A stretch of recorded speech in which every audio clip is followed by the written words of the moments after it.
The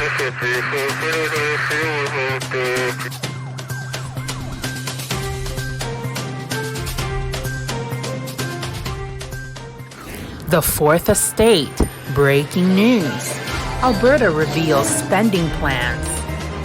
Wear your face mask. COVID-19 is airborne. NHL player set dates to resume play. With your news anchors, Nikki and Solrak, reporting live. TalaLuvzRadio Worldwide.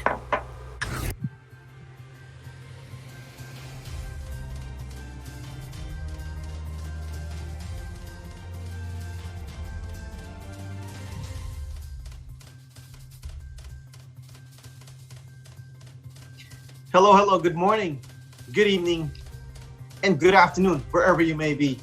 You're back here with us at the Fourth Estate with your host, Solrak and Sir Nikki. Sir Nikki, how are you doing? Good evening, Solrak, and good evening to our viewers, and thank you for tuning in to the Fourth Estate. I'm very fine, Solrak. How's the weather out there today? It was kind of crazy weather. It has been crazy weather, and actually, yeah, true enough. Earlier too, the whole city was covered in dark clouds. A few spots again with hailstorms, and good thing it's only the little ones this time. But yeah, yesterday we had some tornado warnings. We even received it on all of our cell phone devices, so it was quite a something. And I heard you had pretty similar kind of a weather yesterday. Yes, we have wild weather here in Edmonton. Yesterday started at about 4:30 when dark clouds just rolled in, and when it rolled in, it was just like you were into a hurricane. It was really very strong winds plus the rain, so you can barely see your neighbors. Wow. It was that bad, so you could hardly see anything at all. Yeah, I took a little video clip of this big clouds that was coming from the north, and it was actually stated on one of the links on social media that it was as big as the Mount Everest. So wow, for them to measure that out, it's quite a large of a cloud. But it was very sight to see. It was quite a unique feeling seeing that big of those big mushroom clouds. Yes, definitely. Yeah. I've seen a lot of pictures lately, and it's been a very different summer. It's supposed to be really warm out and a more milder weather, but we're seeing a lot of these thunderstorms rolling in and a lot of hailstorms coming through the Alberta region here. But you know what, Sir Nikki, I'm just gonna touch on this a little quicker too. It's not just us too. I mean, I've been hearing a lot of other weird weather going on in different parts of the world. In fact, actually, there was a few earthquakes here and there. I'm not sure if you saw the news and whatnot. And yeah, a few thunderstorms. And I'm sure you know about what's happening in the U.S. right now, where there's a heat wave that they have going on. They're rising up to 37 to 40 degrees. Wow. And it's it is something else. It is something else. And with that being said, you people, we want to make sure that you guys are all being safe. And you're taking all the safety precautions on things that are happening in your city, in your country, wherever you are. Sir Nikki, we're just gonna go and touch up our COVID-19 cases. Yes, please do. Yes. So here in Alberta, we have cases. It rise by 111. 2 more additional deaths in our province. COVID-19 cases remain in the triple digits, reported Friday afternoon actually. So, and then 2 more deaths were also confirmed in our province, bringing to the total of 178 deaths. 95 people are in hospital. 19 of those are in the ICU in Alberta province. Sir Nikki, do you have any more to bring up on this COVID-19 that we have going on? Well, it's the findings are always been people who have ignored all these health measures, and that's why we're seeing a rise. So I just hope that we continue on. It's not such a bad figure that we're getting right now, despite the fact that it's been a while that we have been very stable, and I call it the government really has done a pretty good job as to handling this situation so far. Yeah, and I also heard that there are 232 active cases in Edmonton area, 167 in Central Zone, 141 in South Zone, and 90 in the North. With that being said, and yes, with what you mentioned, we're not doing too bad in terms of this pandemic. But one thing is for sure, we could be better. And we could be better means a lot, right? So, yeah, I totally agree. That's right. Now, speaking of it could be better, Sir Nikki, just recently here in Calgary, our city mayor makes wearing masks mandatory. And this will be starting August 1st. The Calgary Council has passed a new bylaw requiring people to wear their mask in their public buildings and public transits in the city. It also means that we will be mandated in all City of Calgary buildings, buses, trains, taxis, also in the malls, also of course in the grocery stores.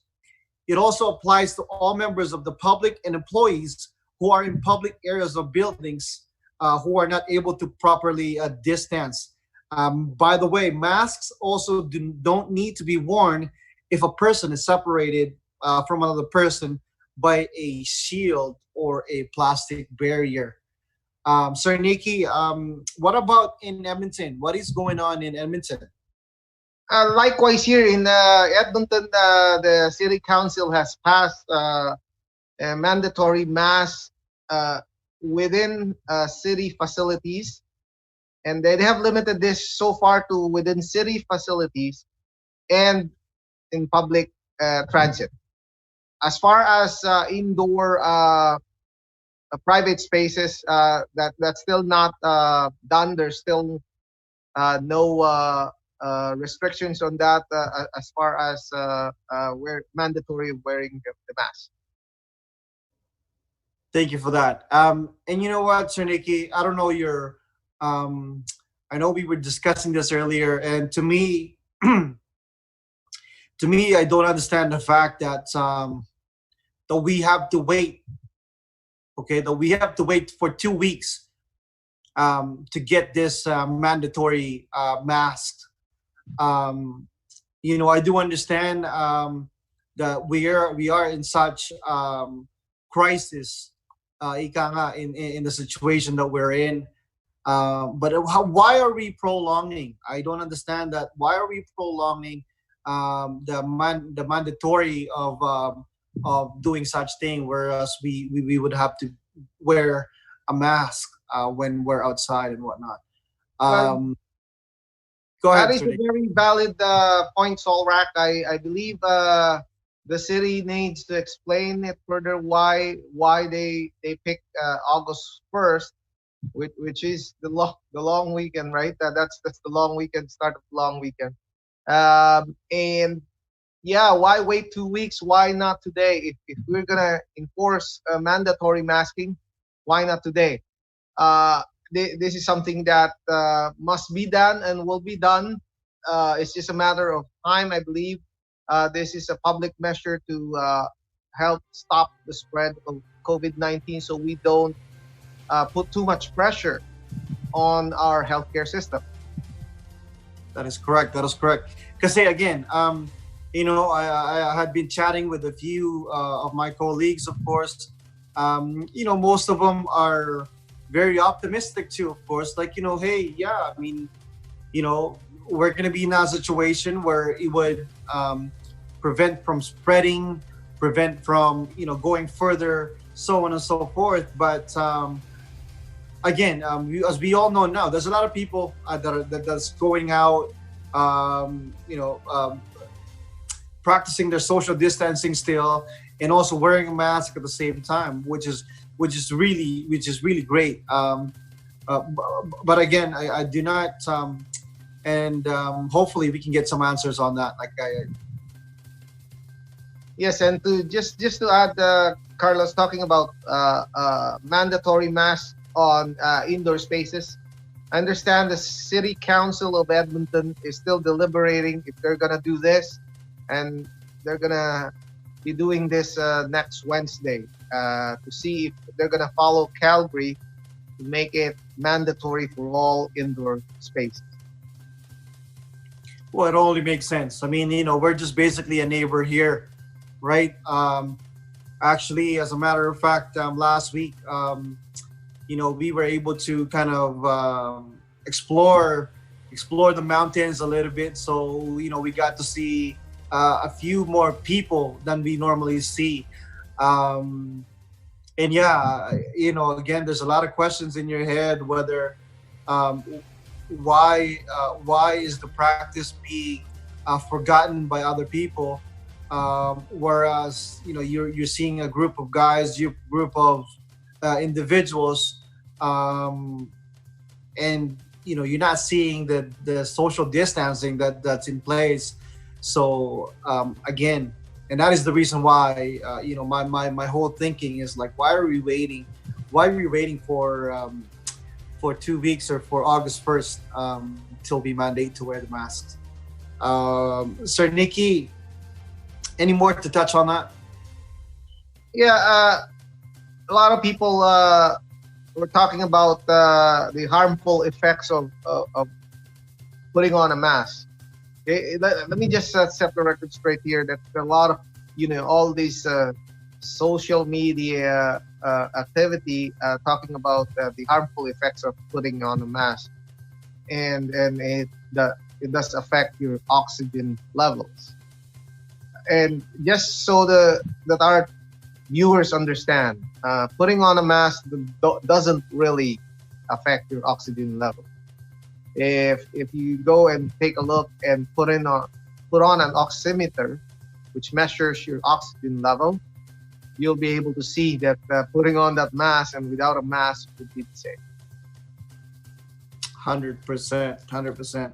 But yes, we do understand that there are some people out there who are, they're claustrophobic, so they don't want things that are so close to them or that are covering their faces and whatnot. But in terms of breathing, they might have a little bit more difficulty on breathing normally. But yes, no, I definitely agree on what you're saying there.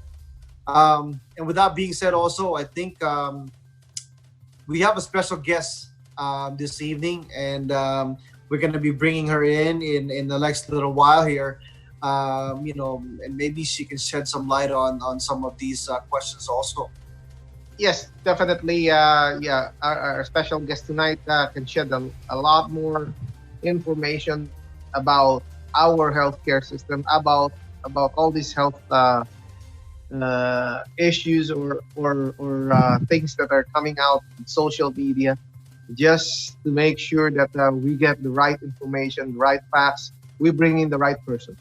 So that's correct. And at the Fourth Estate, that's our mission. Our mission is to gather, the true and the facts of, that we need to bring out in our community and to all the people that keep supporting the Fourth Estate, of course.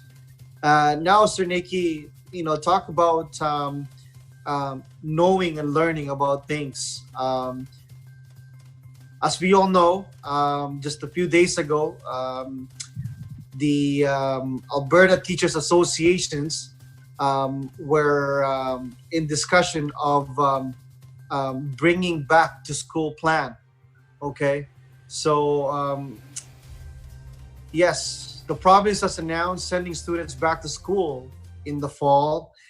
They have created a mix of feelings. Okay, as a parent, I know that my kid is struggling, not being able to see her friends, schoolmates, and her teachers. Being able to play also in person and have activities with her friends. But at the same time, we want everyone to be safe and well, of course, right? So there's a lot of questions in my mind that has to be answered before I could honestly say I'm comfortable to send my kid back to school. What is your thoughts on what is your thoughts, so we can have our listeners and our viewers kind of have their own you know Well, it's a tough one, to be honest with you. Okay, it's a balance between giving them a natural life. I call it. This is a very different situation we're in right now, and obviously, kids. Uh, no one wants to stay home, okay? And we know that they like to mingle with other kids. They and that's part of growing up. We grew up that way. We go out, mingle with friends, go to school, okay, do our homeworks, right? And I understand it is a very tough situation right now. The mandatory of going back to school is a tough one because you have to have the proper measures in place.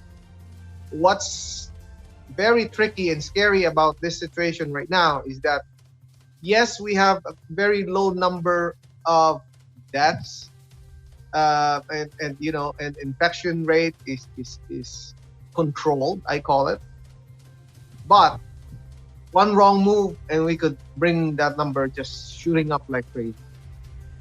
And the reason for this, all right, is we have to understand. Okay, a lot of people talk about uh, those people dying, and I know they say, okay, those people dying are the older people, are people with underlying conditions. Okay, and yes, that's in fact true. If you look at all these figures, all these facts, that is true. I'm not saying that's not true. But out there, there's still a lot of asymptomatic people that we don't know. Okay, those people who didn't go for tests. And by the way, testing is not mandatory for people who are not sick, but you can go tested for free. So why not go tested if you have the chance to go have tested? Have yourself tested, because this helps each and every one of us and keep everyone safe. So going back to that, if the kids get sick, and I hope not, okay, I hope none of these school children get sick. In the event that they get infected, and it would be an asymptomatic infection, and they come home and bring it to their parents, and now you have your grandparents as well could be at home. That's where the danger lies. Now we have to watch over the elderly. That's the danger here. It's not just about us. We are one here. It doesn't care. This virus doesn't care if you're young, you're old. walang pinipili, sir. Yes. Walang pinipili. And honest to goodness, you're 100% there, because that was one of my worries even before COVID started coming out. And you know and as a parent, and you know this also, that a lot of the times your kid is coming home sick because they caught it from another kid, or from the school anyway, right? So, and that's a given fact, we all know that now. So with the whole COVID thing, it just makes things 10 times worse than it is. Okay, so for them to have this plan, to come back and go back to school, again, there's got to be a big difference in terms of precautionaires and the mandatory situations that they have to um, put down as in terms of their day-to-day way of doing things at school. I was able to chat with one of the school board member teacher, and he has mentioned to me that a few things has been talked about. There's going to be some times where kids will be homeschooling, and then there's also shift scheduling and things like this.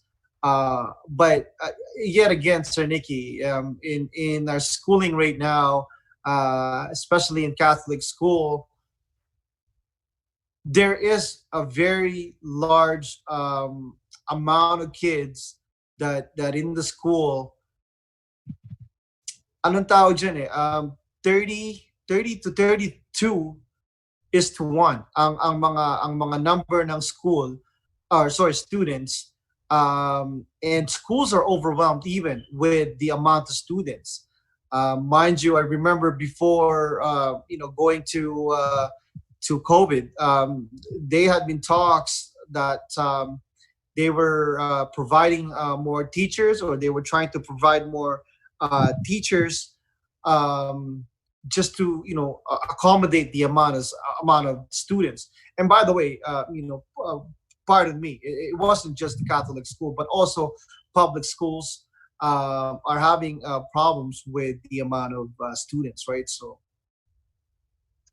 yes, and there's a big number of student population, and that's what scares me more, because not every kid or not every student would think the same way. If you look at it, some take it easy. They say it's just a normal virus. Some of them are really careful, and this is where this matters now, right? How are you going to protect those people who want to be protected? This is not about me. This is about us. yes, that is exactly right. And again, we're not protecting ourselves. We're protecting everybody. And that's what it's coming down to right now. Yeah. So speaking of protecting you and protecting me, by the way, again, the school board really, I think,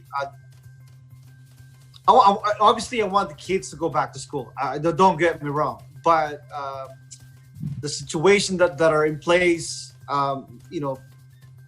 prior to COVID, there has got to be a big change to what's happening right now, and that has to be. I'll use the term mandate na kung ano man ang ginagawa ng government for us to go out there to be safe, right? With protecting ourselves, with wearing masks and all of this stuff, wearing gloves where you need to be. I hope there will be something that they would come up for the kids, for the students and all of that stuff too. Because mind you, ang school, there's a lot of touch points, Sir Nicky, and we cannot deny that. And not only that, syempre, hygiene comes into play, right? So, well, and another thing you have to consider, Solrak, is once everything is back to the normal, school normal, then it's a little bit hard, because now the schools need to really sanitize more. And when you say sanitize more, there's also the dangers of over sanitizing, I call it. And then that's another problem that could arise. That's 100%. 100%. Diba? Kasi nga, again, are the kids going to be wearing masks too? Diba, when they go to school? They should be, right? At saka syempre, ang mga teachers, kung ano na yung frustrations nila noon with having the students being the way they were, mind you, magpupulis na rin sila inside the school and be like, hey, don't touch that, hey, don't do this, hey, don't do that. Diba? parang ano yan, magkakaroon ng lot of anxiety sa kanilang mga sarili. So yeah, there's more work to be done than what it is before. They've already, there's already a lot of things that they have to do. Now with the pandemic, then it's even more. That is correct. And that's I feel for the teachers because it's not an easy task. A teacher's job is not an easy task. It isn't. Talagang I remember, especially elementary, you consider them as your second mom, di ba? So talagang you're there to listen, you're there to and you're there also to ang tawag dito to earn their respect and their patience. Kasi kung hindi, nako. I don't know if we're allowed to say it on our social media here. Nako, papaluin ka talaga ng mga teachers mo. Exactly. Diba?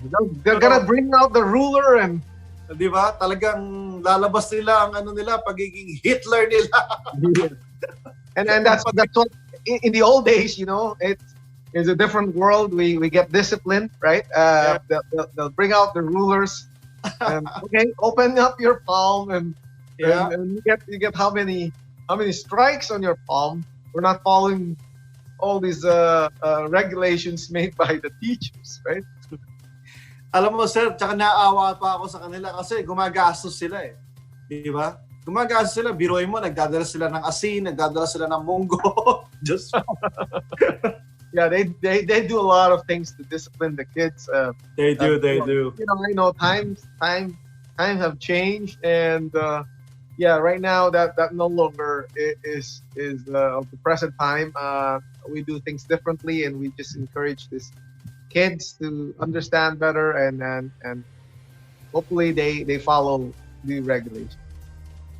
All right, and since we're smiling a little bit, since we're having a little bit of a fun here, I want to show you a little glimpse, and I hope Director Sherry Ann can put this on our prompt right now.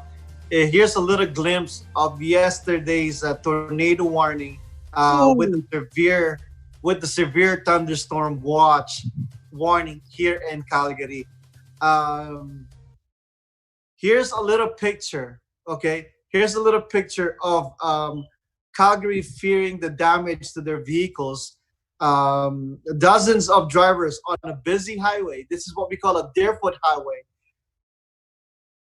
They had parked under an overpass. If they can see it right now, it's something else. Talagang hininto nila yung traffic. Some of the vehicles were hiding or were parked underneath the overpass to wait until the severe weather warning would pass. So anyhow, Environment Canada called a severe thunderstorm warning for Calgary yesterday afternoon, but moments later the advisory was upgraded to a tornado warning. So hopefully they got to see that little picture. I remember that. I had been into one of those. Talagang you're fighting to cover up. And speaking of our weather, nako, guys, weather lang yan. Let it be, time. Talagang magpapas yan. Ang Calgary kasi, sir, in one day, you can have 5 seasons. Okay? Talagang ang weather dito is something else. But anyway. Yes, I understand that was the Calgary police wasn't very happy about what happened. They say what happened was really dangerous for other motorists. Okay, stopping at the middle of a highway because you're afraid to get pummeled with hail is a big no-no. They even advised to stop beside the highway, not under a bridge, because with the tornado warning, Solrak, that's even far more dangerous than being on the side of the highway. True enough. I mentioned 5 season kasi hindi ko alam, meron pa lang dito rin sa Calgary, meron na ring tornado weather or thunderstorm weather na rin dito. But anyway, Sir Nicky, we have a very special guest coming right up. So we would like to have her on board in just a little bit. So guys, stay where you are. Dito po tayo sa the fourth state. We'll be right back. Kita mo Sir Niggy, talagang on time tayo. Yep. On the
Okay, we're back tonight. We're so blessed, and we have a very special guest with such a short notice. We're lucky to have tonight Danielle Larrivee. She is a former MLA and currently the first vice president of the United Nurses of Alberta. Good evening, Danielle. Hi, thanks for having me. And Danielle, we are very thankful that you honored our show tonight. There are a lot of critical matters to be discussed tonight with regards to the United Nurses of Alberta. The government has done a lot of changes and a lot of things recently that has affected the United Nurses Association. One particular bill would be Bill 204. It's the Voluntary Blood Donation Repeal Act. Mm-hmm. Why is Bill 204 bad for the people? Can you shed some light on this, Danielle? Well, certainly, it's to all of our benefit to have a safe and secure system for blood donation here in Alberta. And moving towards private paid blood clinics is the opposite of doing that. There's been a lot of investigation into this. Even as long as 20 years ago, there was a review in Canada that led to the establishment of Canadian Blood Services that said that we really need to have non-payment of blood donors, that it needs to be a public resource, and we need to have free access to those blood products. And this kind of act opens the doors to alternatives to that. And I think it would be a big mistake to go back to those mistakes of the past.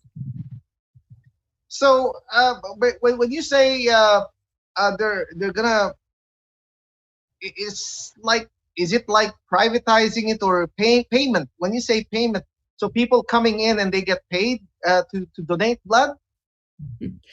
Yeah, so what they're looking at is in 2017, the previous government brought in a ban on private clinics that pay their blood donors from setting up. So this is a repeal of that legislation. And like I said, we very much feel that it's in all of our best interest that it be voluntary, that you make those donations, and that it be protected, that it continue to be public.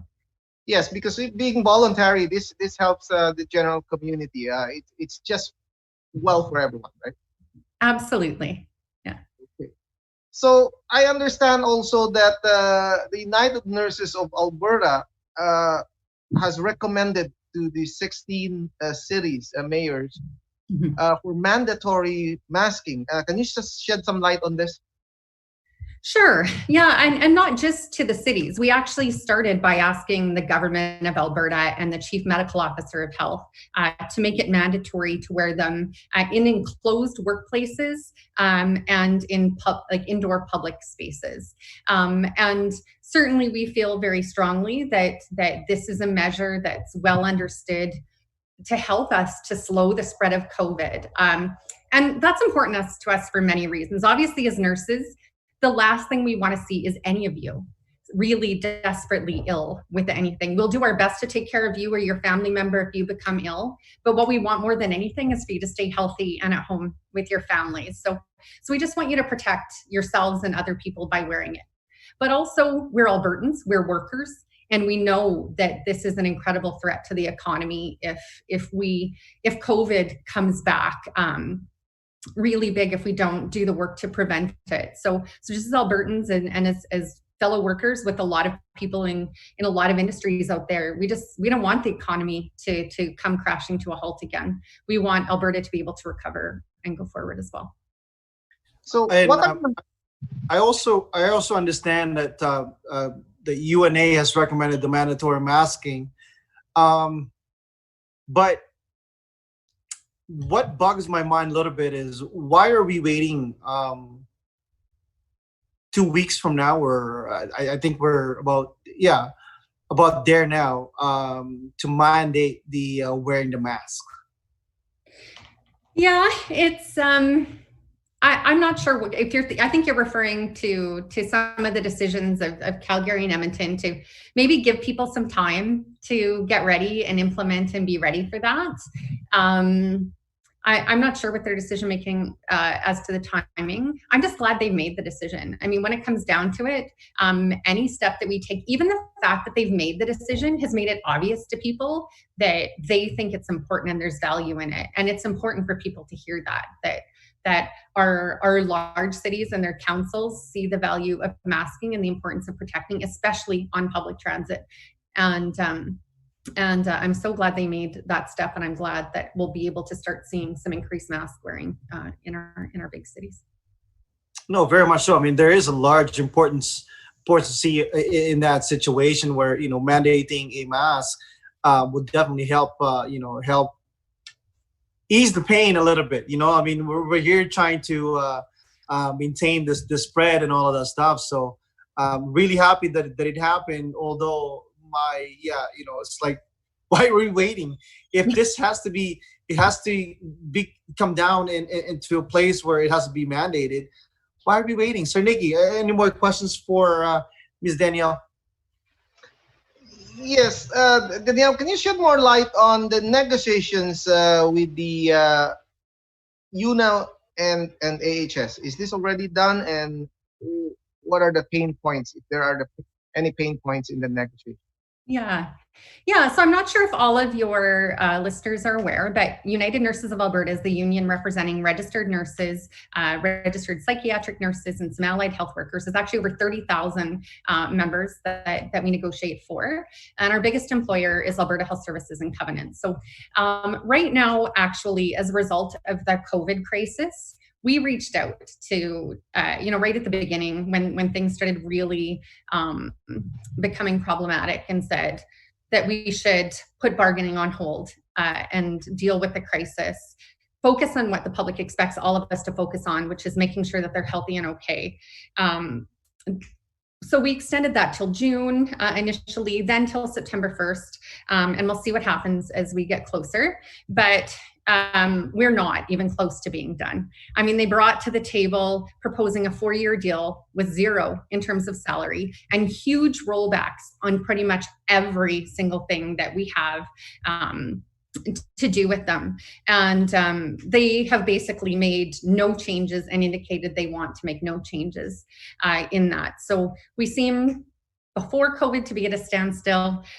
We have actually filed a complaint with the Labor Relations Board that we believe they're bargaining in bad faith, because basically the government passed a bill saying they can tell AHS what they want, but AHS can't tell us that that's what the government wants, which means that we really can't have a fair conversation. And, you know, we've certainly seen this government sadly directly attack nurses, which is so offensive to us. I mean, here we are working hard on the front lines to protect everybody's family and make sure they're healthy and doing well. And they persist in trying to frame us as being, you know, these overpaid, lazy fat cats on the front line, which, like I said, is incredibly offensive to all of us. I think everybody who lives in Alberta, so many of us came here because in Alberta you make more than anywhere else, and nurses make more than in other provinces, and so does every other industry. And I think they don't want to stop with nurses. They want all of us and every single one of your listeners who is an employee to make less money, so there's more money in the pocket of shareholders. And, you know, we're really offended by that, feel that negotiations are not being done in good faith. And I think as soon as COVID is over, then we're going to have a big fight on our hands. So Yes, Nikki, Yes. so Nikki, if I can ask Ms. Danielle this next question. So with that being said, it sounds like, you know, there's been a few things that's been underlined or has not been put through in place. So for the benefit of the public, since COVID-19, has there been any reduction of nurses' work hours? I know there were plans to cut hours because of the budgetary constants. But how many managers or middle managers do we have in the system? Because I understand also that there are a lot of managers that overlap inside the system. Yeah, so there's a lot to unpack in that question. Yeah. There's a lot there. You know, I'll first go to the simple question around did they cut back or lay off any nurses during this time? We haven't seen that during COVID, no. I mean, one of the agreements that we had in our previous collective agreement was an agreement that there would be no layoffs.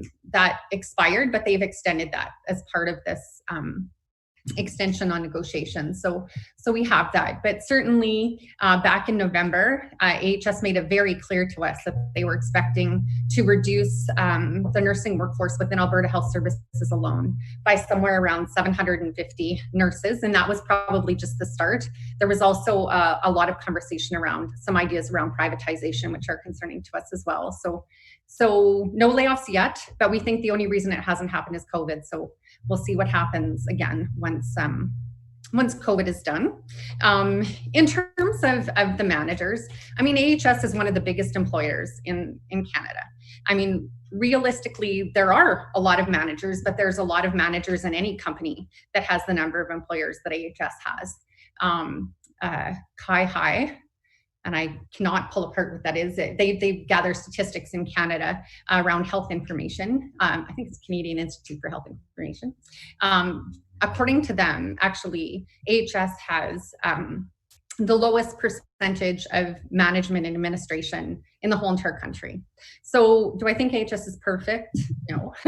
Do I think that, you know, there could be some shifting around? Yes. But is there such an abundance of managers within Alberta Health Services that if we got rid of them, we'd have a whole bunch of room for frontline staff? No, it's not that loaded up with managers. What it comes down to is the government trying to misdirect around some of that, hoping to be able to cut more of our public healthcare system and leave us all with less services. Because when it comes down to it, there's not managers that need to go. It's the services for us and our family. So, okay, let's talk about efficiencies. Let's talk about the government wants to do some cuts because they say we don't have the money that we used to have. Okay? And that's understandable. That's a mindset of a businessman, right? When your revenues fall, you want to make sure that you have the right number of people and right number of I call it operational expense. Right? In your own opinion, and I don't want to put you on the spotlight here, but in your own opinion, the delays in all these surgical procedures or any other factors that delay the process of public health, I call it. How can we move forward? How can we improve? What are your suggestions?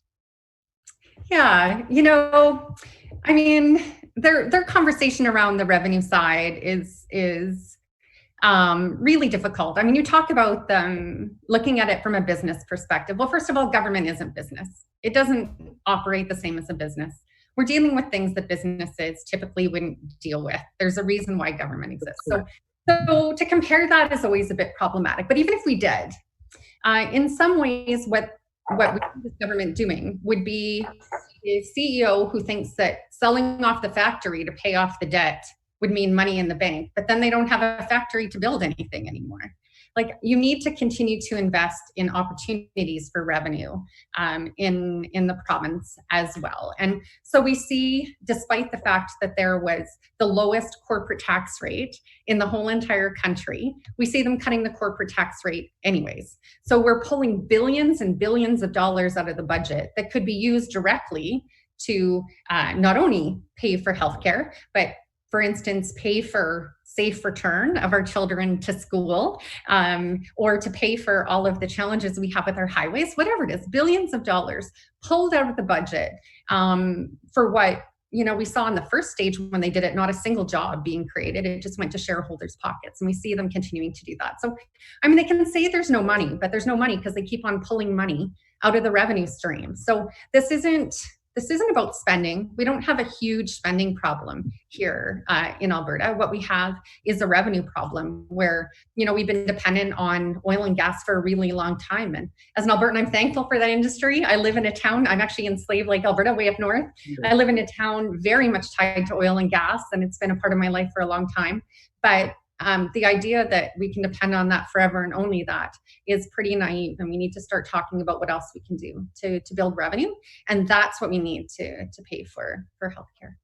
I definitely agree with you, and that's a very, very good answer.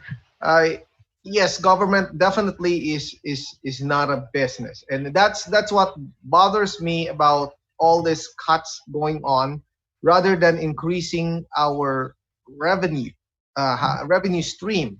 If you increase that revenue stream, then obviously you don't have a budget shortfall, or you minimize that budget shortfall. Yeah. And giving away some of this, just a little segue here, giving away money to some corporations without actual, I call it actual benefits that could show on paper is something different, right? I understand, businesses are it's very hard right now for the business climate, and that the government is trying its best to make that business climate a little better, especially in the oil and gas industry. But, if it's bad, it's bad. And that's something that we can't continue to rely on that industry for the longest time. What if that industry doesn't move, and what happens to us? Life can't stop, right? Yeah. Life can't stop because oil and gas is non-existent. We still have to live. Healthcare has to still go on. Yeah.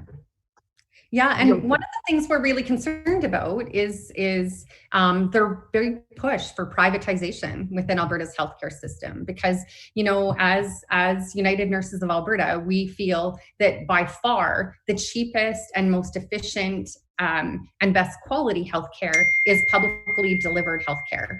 That isn't privatized. What we see in examples of privatized healthcare all around the world, the research shows absolutely that it costs more by far, because at the very least you have to have money going into the shareholders' pockets. So if we privatize healthcare here in Alberta, then we know some of our tax dollars are actually going into the pockets of shareholders instead of providing care for our family members. So less dollars left over for care. But not only does it cost more for us, it actually typically is lower quality care, because when you're concentrating on the bottom line, you do your best to minimize your costs instead of focusing on quality. And so what we see is a huge push for privatization, which would be honestly the worst move for all of us, at least us everyday Albertans who depend on it for our families to have the cheapest healthcare, but also the most high quality healthcare. And we feel very strongly that this is by far the worst move that they could have, and that all Albertans should be asking their MLAs to stop any privatization, any further privatization of healthcare here in this province. And Danielle, for the benefit of our listeners, for those people who don't understand which bill it is, can you please just state which bill this is? Yeah, so Bill 30 was introduced into the legislature recently, and it's what we call an omnibus bill. It's massive. It touches on so much legislation, so many pieces, but buried in there is a number of steps that would bring us closer towards privatization. And you know, there's some other pieces in there, but the one that's most concerning to us and we're focused on is that push towards further privatization. Yes, and I think that's the Alberta Insurance Amendment Act. Under that, it says government is allowed to contract with a range of organizations to operate medical clinics. And yeah. So Bill 30 touches on a number of pieces of legislation. That's one of the pieces that it's talking about doing. And so it does look at expansion of private for-profit surgical companies. We saw with previous governments, some private surgical companies that were complete and total flop. They couldn't sustain it. They can't stay open. Typically, they screen out anybody who has high risk factors. All they take are the people who are healthy. They can get them in, get them done fast, and get them out and make their money. And they still couldn't manage to stay open. And in fact, the province ended up buying them out. It's not what Albertans need. It's not what Albertans want. The governments over the past 30 years have brought forward at many different times, trying to privatize healthcare over and over again. And Albertans have said no over and over and over again. And here we have Bill 30, bringing it forward again, trying to sneak it in this giant bill, the opportunity to increase privatization. And Albertans need to know that that's what they're trying to do and push back against that for sure. Yes, and what bothers some really is there's so many bills that have been put forward at the same time. So this is one way of trying to smokescreen. If you're not trying, to me, it's very, very highly questionable as to why there's so many bills that are put forward at the same time. We're in COVID right now. We should be taking that time to study all these bills and be careful with what we put forward. And that's what Ms. Danielle just mentioned too, right? Like they're trying to sneak it in that term literally, because you are right. I mean, they're probably so busy to go over all of the what they're trying to put into play, and here they are trying to sneak this one in. And I can vouch to the Alberta Health or to the healthcare that we have going on right now, and to us, to my family, to everybody that I know, it's been great. And so hopefully this doesn't go to waste and this doesn't happen. So anyhow, Sir Nicky, have you got any more questions for Ms. Danielle tonight? Yes, there was one mention, Danielle, there on the Healthcare Protection Amendment Act. I'm not sure if you saw that. It says streamline review and approval process of chartered surgical facilities, reducing red tape and administration burden so the current and new chartered surgical facilities can provide more publicly funded surgeries and help reduce surgical wait times. Can you comment on this? Yeah, I mean, basically, they want to pave the way to turn over our public resources, our funding, and our staff to private companies at the expense of the public system. This is just one piece within that bill that is designed to pave the way for privatization of healthcare.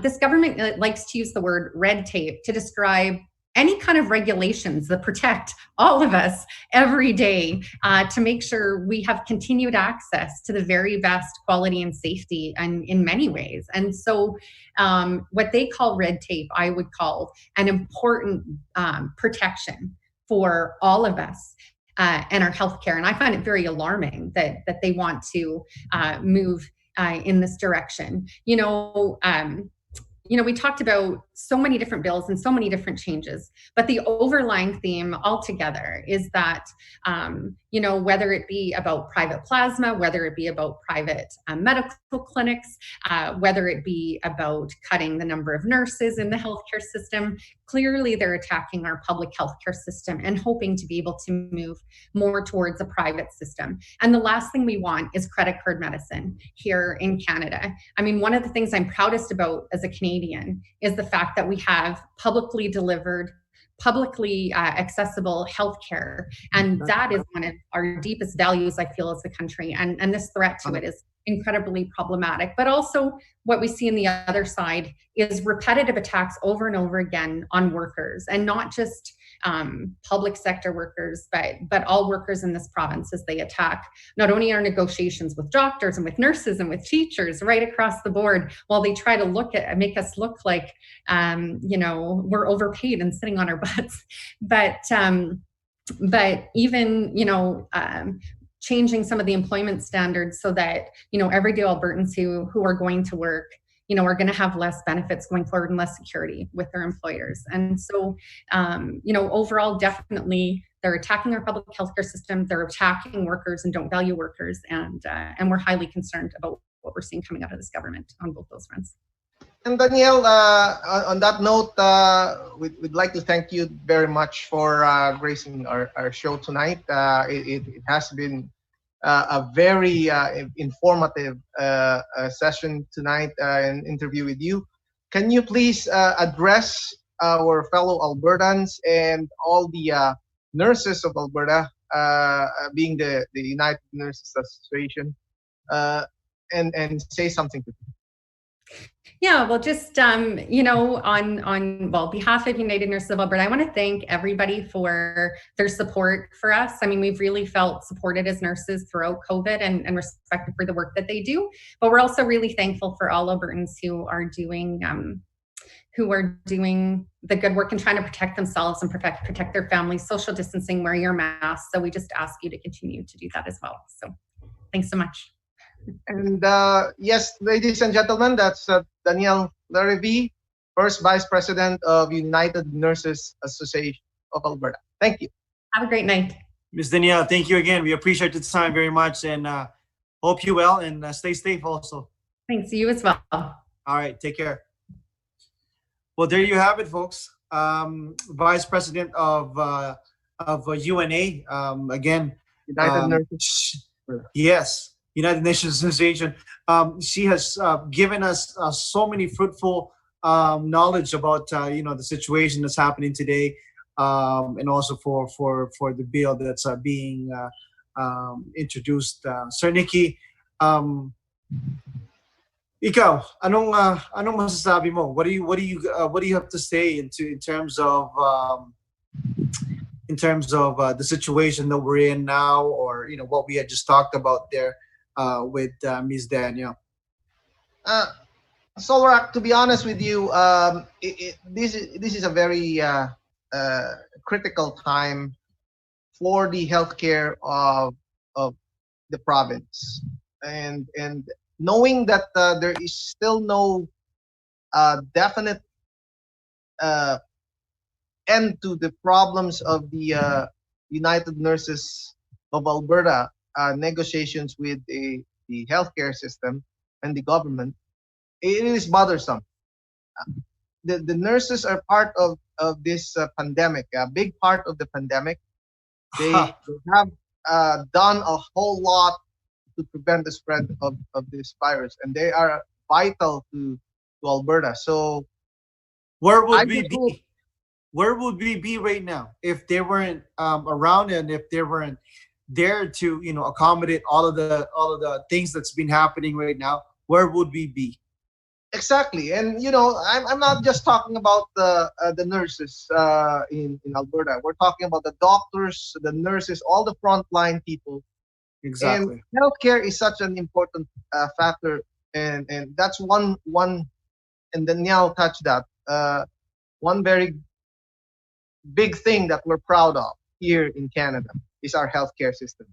And I just hope that the people of Alberta will really take this matter seriously. That privatization is something that you have to think carefully.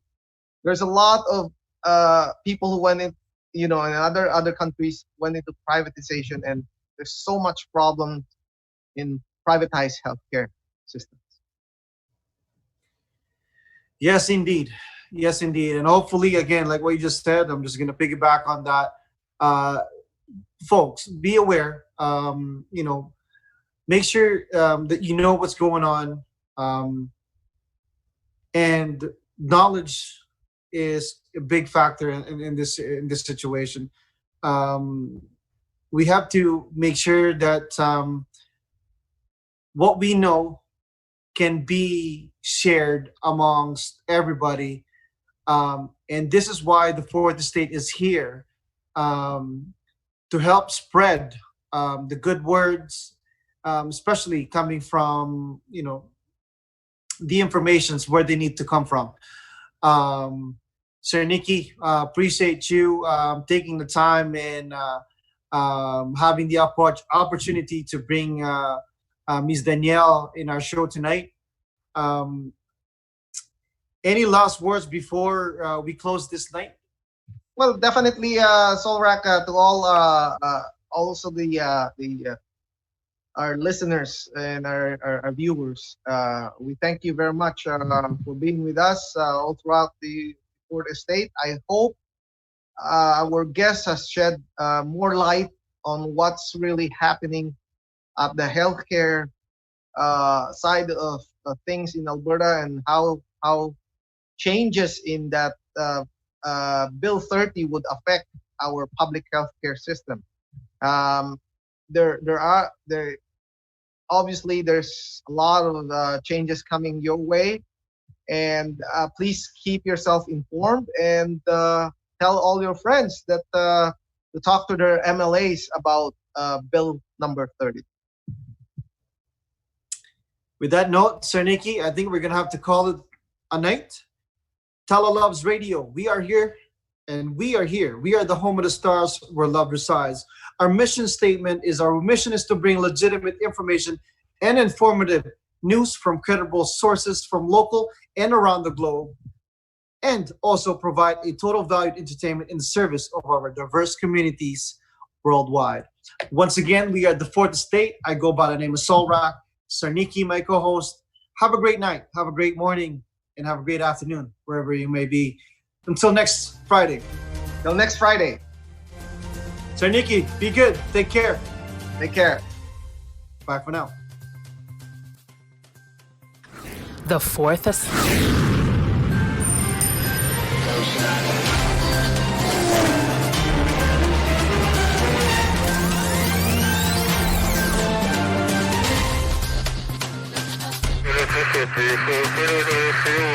Thank you.